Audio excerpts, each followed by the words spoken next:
এবার মাটি কেটে পাচারের ঘটনায় বড়সড় সাফল্য বারুইপুর থানার পুলিশের। থানার আইসি অর্ধেন্দু শেখর দে সরকারের তৎপরতায় গ্রেফতার 9 জন অভিযুক্ত। বারুইপুরের উত্তরভাগ এলাকা থেকে বাজেয়াপ্ত হয়েছে মাটি বোঝাই 7টি ট্রাক্টরও। অভিযোগ, জেসিবি মেশিন লাগিয়ে 3 ফসলি চাষের জমি থেকে বেআইনিভাবে মাটি কাটা হচ্ছিল।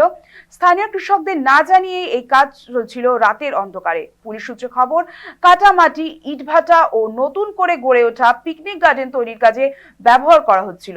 আরও অভিযোগ, দীর্ঘদিন ধরেই নাকি ওই এলাকায় সক্রিয় মাটি কারবারিদের সিন্ডিকেট। এর জেরে জমির উর্বরতা নষ্ট হওয়ার পাশাপাশি কমছে চাষযোগ্য জমির পরিমাণ। ইতিমধ্যে বিষয়টি নিয়ে তদন্ত শুরু করেছে পুলিশ।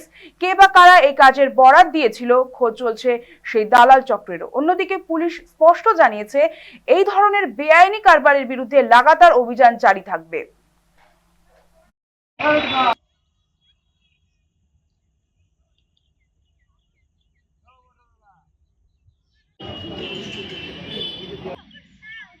পুকুর হয়ে যাচ্ছে।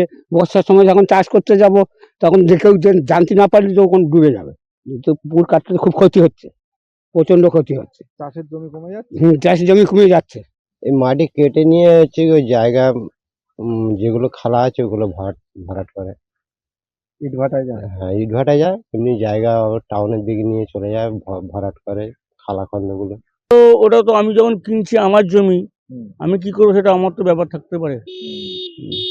এটাই ব্যাপার। ওই জন্য কেউ কিছু বলেও না। না না না না, প্রশাসন দায়িত্ব নেবে। আমি যদি মাটি কিনি, আমার পাশের জমিগুলো আছে তাদেরকে জমি মেপে বোঝাতে হবে যে আমার জমিটাকে আমি মেপে নিলাম।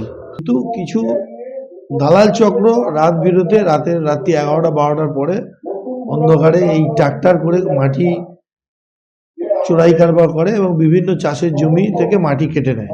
প্রায় 9 জন অ্যারেস্ট হয়েছে এবং বেশ কিছু ট্রাক্টর এবং ট্রলি অ্যারেস্ট করে নিয়ে গেছে বারুইপুর থানা থেকে।